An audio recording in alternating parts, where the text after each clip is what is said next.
कपड़ों को खून लग जाए तो कपड़े मैले, जानवर का खून अंदर चला गया तो आत्मा मैली, मन मैला, जहां अन्न तेहा मन, जहां आहार तेहा विहार।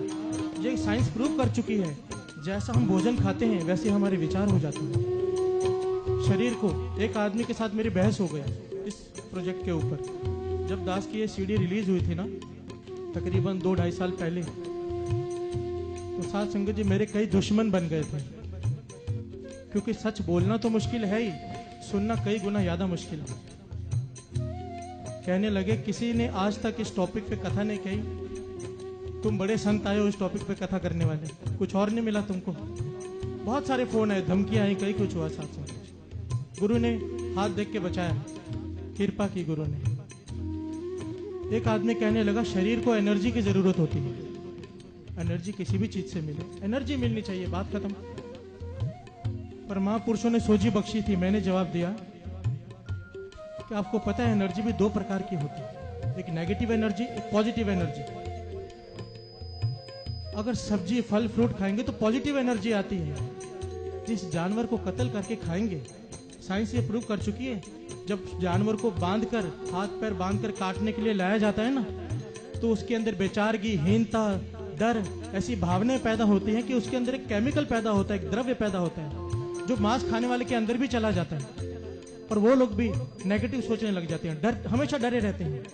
देखने में कितने भी ताकतवर हों, अंदर से अत का डरपोक होते हैं, किसी न किसी बात का उन्हें डर ही लगा रहता है। साइंस प्रूव कर चुकी है इस बात। हैरानी की बात है, गुरु नानक पातशाह कहते हैं कि एक थाल में एक आदमी भोजन छक रहा हो, खाना खा रहा हो, अब उस खाने को एक बकरा उसे जूठा कर जाए। समझिए एक आदमी खाना खा रहा है, बकरा आके उस थाल में मुंह मार जाए, तो वो आदमी उस थाल में से फिर से भोजन खाएगा? कभी भी नहीं खाएगा, भोजन जूठा हो गया। पातशाह कहते हैं हैरानी की बात है, उसी बकरे को मारकर अपने मुंह में कैसे डाल लेते हैं और फिर अपने आप को सुच्चा समझते हैं। तब तू जूठा नहीं हो गया, उसकी जबान लगी खाने को, तूने खाना फेंक दिया, अब उसकी जबान ही खा रहा है और तू जूठा नहीं हो गया। कई लोग कहते हैं मांस खाने से कुछ नहीं होता। आज एक साखी श्रवण कीजिए, सच्ची घटना है। गुरु ग्रंथ साहिब जी में सदना भगत की बाणी दर्ज है। सदना भगत बड़ी कमाई वाला भगत हुआ है। शब्द पढ़ते हैं ना, मैं नहीं कछ हो नहीं कछ आहे न मोरा, अवसर लज्जा राख लो सदना जन तोरा। कई जगह पे इनकी बाणी दर्ज है। पर ये सदना भगत भगत बना कैसे था, इसके पीछे बड़ी प्यारी सी एक कहानी है, वह श्रवण कीजिए और सच्ची घटना है। ये सदना भगत पहले कसाई था साथ संगत। इसकी बुच्चड़ खाने में दुकान थी कसाई की। रोज जानवरों का कत्ल करता था, टुकड़े टुकड़े करके बेचता था और अपना घर की रोजी रोटी चलाता था। जो लोग मांस खाते हैं ना, इस कथा को बहुत ध्यान से सुने कि उनका क्या हाल होगा, इस कथा से पता चलता है। एक दिन शाम के वक्त वो दुकान बंद कर रहा था।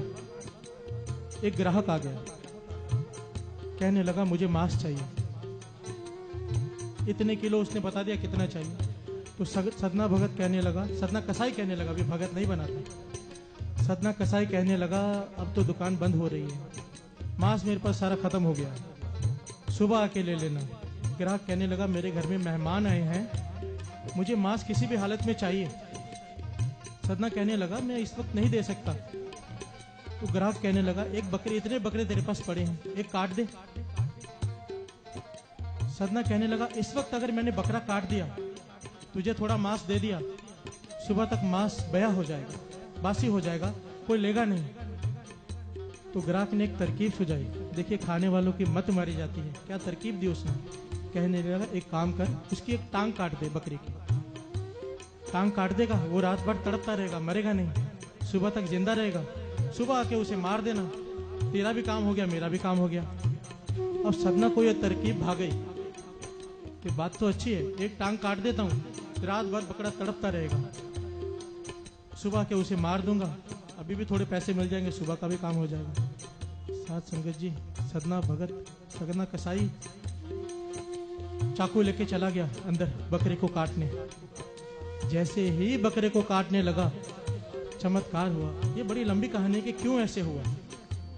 उसके कुछ कर्म थे ऐसे, आपको शॉर्ट में सुनाता हूं। बकरा बोल पड़ा इंसानी भाषा में, ये सदना, ये कौन सी नई रीत शुरू करने जा रहा है आज। सदना हैरान हो गया, बकरा बोल रहा है इंसानी आवाज में। गुरु नानक ने चमत्कार किया। बकरा कहने लगा, सदना, कई जन्मों से कभी तू कसाई मैं बकरा, कभी मैं कसाई तू बकरा, एक दूसरे को काटते चले आ रहे हैं, एक दूसरे का लेखा खत्म करने के लिए। इस जन्म में अगर तू कसाई है, अगले जन्म में मैं कसाई बनूंगा, तुझे काटूंगा। इस तरह से कई जन्म चलते आ रहे हैं हम लोग। आज तू नई रीत शुरू करने जा रहा है, मेरी एक टांग काटने जा रहा है। याद रख, पूरी रात मैं तड़पता रहूंगा, कराता रहूंगा। अगले जन्म में मैं तेरी एक टांग काटूंगा, पूरी रात तुझे तड़पना पड़ेगा।